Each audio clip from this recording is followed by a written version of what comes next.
Hi, this is Sabin Bhartia, and welcome to a brand new show called Secure It or Secure IT. And today we are going to talk to once again our regular guest, Rob Hirschfeld, CEO and founder of RackN, co-founder of RackN.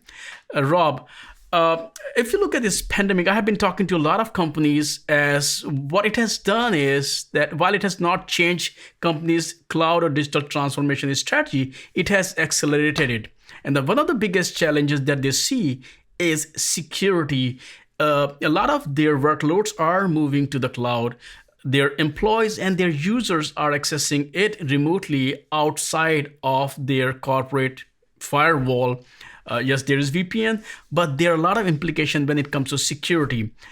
But when I'm talking to you today, I want to understand that in this change world, how secure is our IT infrastructure? What are the challenges? Where are the gaps that you still see in the armor? Can you talk about that?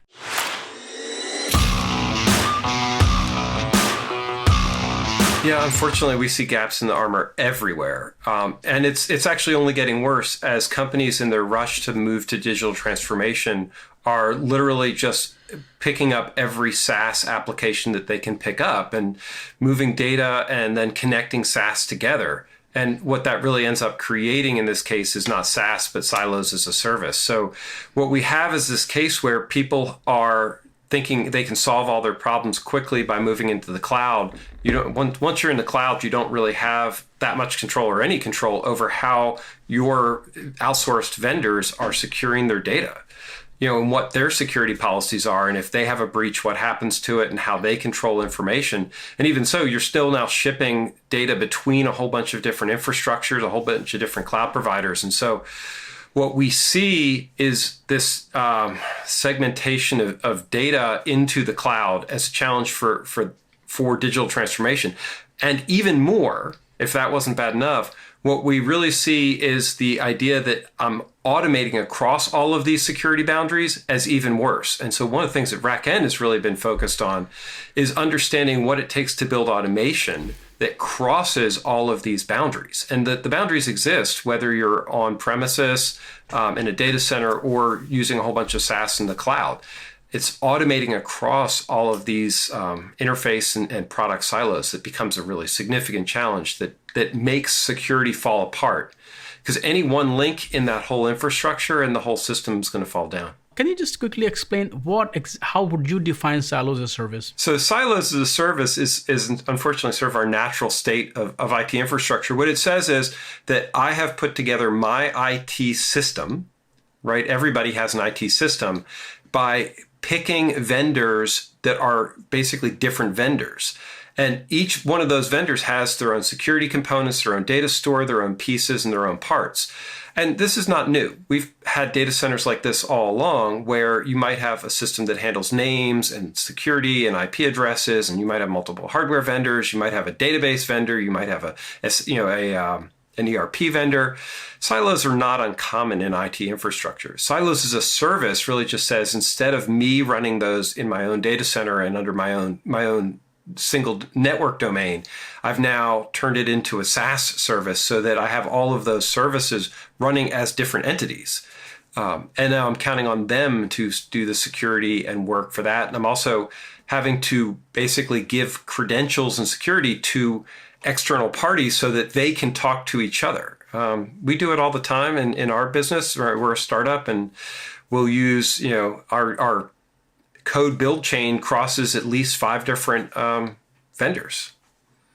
At least, maybe it's probably 8. You mentioned RackN. If I'm not wrong, a new release of Digital Rebar is also out, which has some increased focus on security. So can you quickly talk about the security features that you are either enhancing or adding to it? So this is a really significant component. It really enhances the security challenge. It really drew our attention to how hard security actually is in the silos as a service concept. So in the 4.4 release of Digital Rebar, we introduced Secure Boot.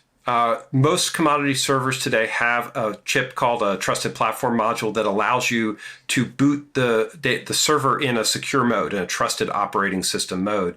And we've been working with customers to enable that for VMware. as well as Linux and Windows and other operating systems.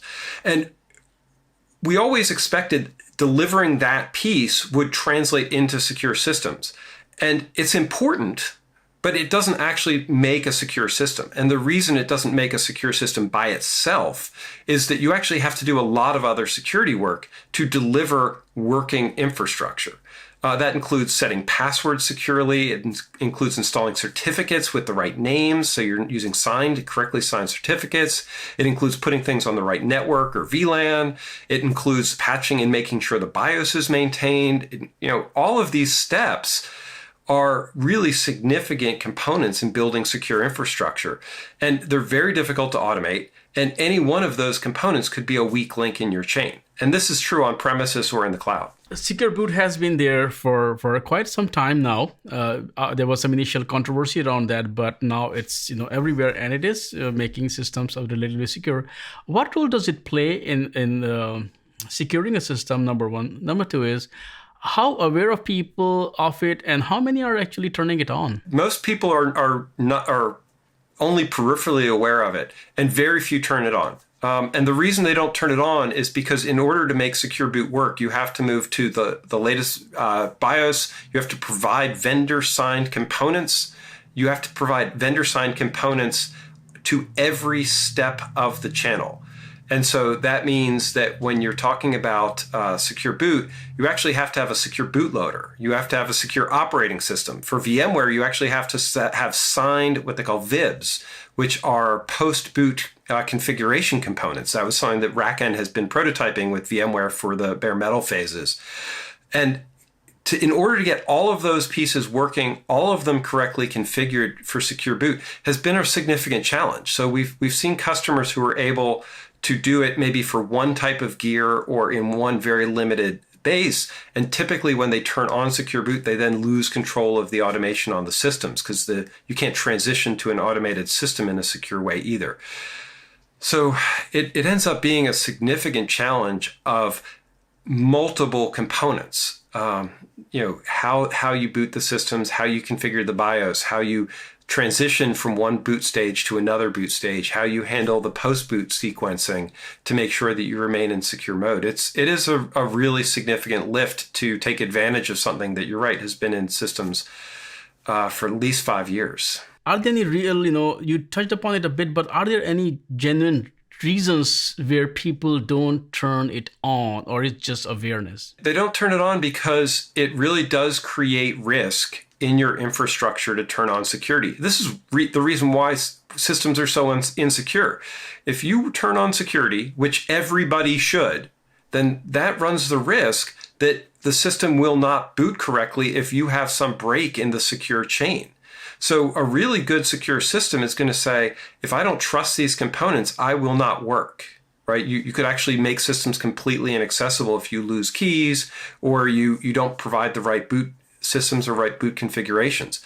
And the risk of having a non-operable system because you secured it is actually is significant. And so you have to have an infrastructure and operational controls around that infrastructure that are robust and reliable and well understood in order to make all these pieces go. And this to me is a travesty about security. We need to have secure systems, but we also need to have very robust infrastructures to support those security infrastructures, because the security is going to get turned off as soon as it creates unreliable data, right? Reliability, unfortunately, it's not unfortunate. Reliability is a higher priority than security. Too often we're turning off or disabling security to create easier to use systems. As you said, there's also a genuine kind of concern also that your system may not altogether boot if security is turned on. So are there any, we see across industry, there are so many ways to solve different problems. Are there any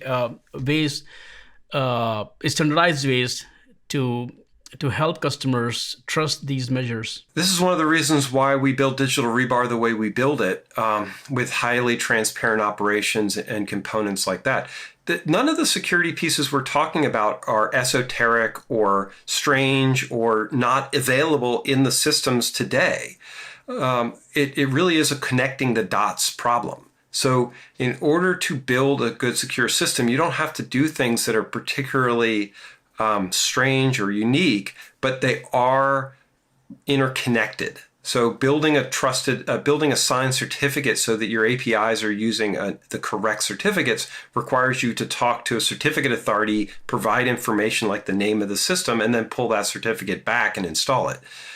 It doesn't sound like much, but if you start spanning hundreds of systems or even tens of systems, that becomes pretty onerous. Setting passwords securely. So each system has a unique password or a hard password.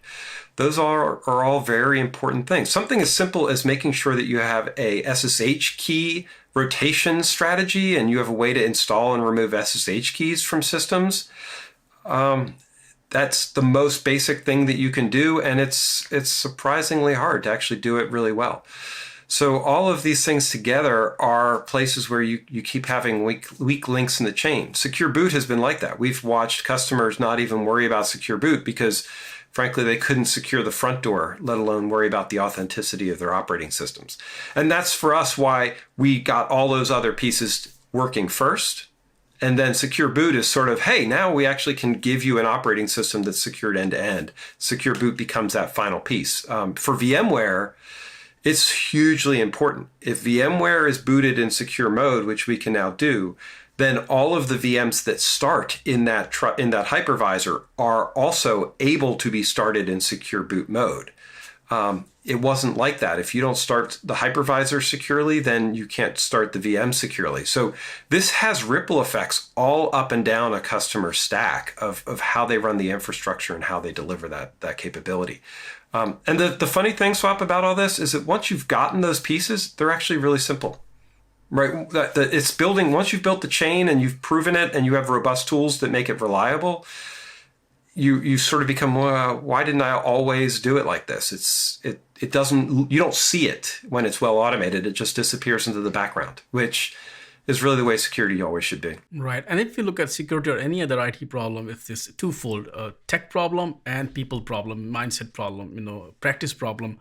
Technology problem you can solve, but mindset, practice problem you cannot solve. But by automating a lot of things, you just take that out of equation. Human error is just human issues that goes out of it. But I just want to just talk about one more thing that I don't want to build this thing that once you have secure boot, you are fully secure. It's secure boot. And once you get secure boot, that means it's taken care of everything.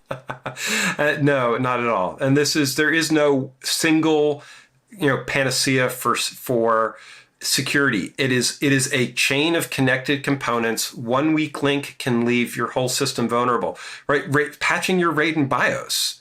Most companies don't do that on a regular basis. Hugely important, right? Being able to do immutable boots. So don't patch your systems, reinstall them.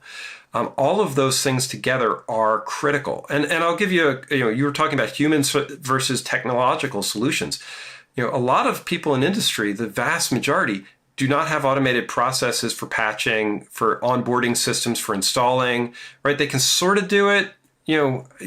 It's either automated or it's not. There is no mostly automated. I think people really need to get over this idea. You have to have 100% of the chain. So for our customers, they can repave, meaning build from scratch, their entire data center in an hour.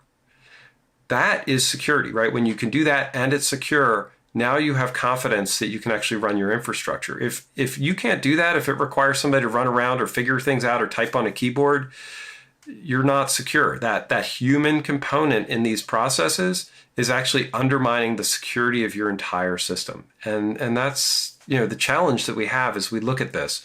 And it's true on premises and for self-managed infrastructure like what RackN helps for. And it's going to be true in the cloud where you're building these house of cards out of a whole bunch of different services. Rob, thank you so much for kind of featuring in our first episode of Secure It. And I'm pretty sure that we are going to do more in this series. I look forward to talk to you again. Thank you. Thanks, Swap. I appreciate the time.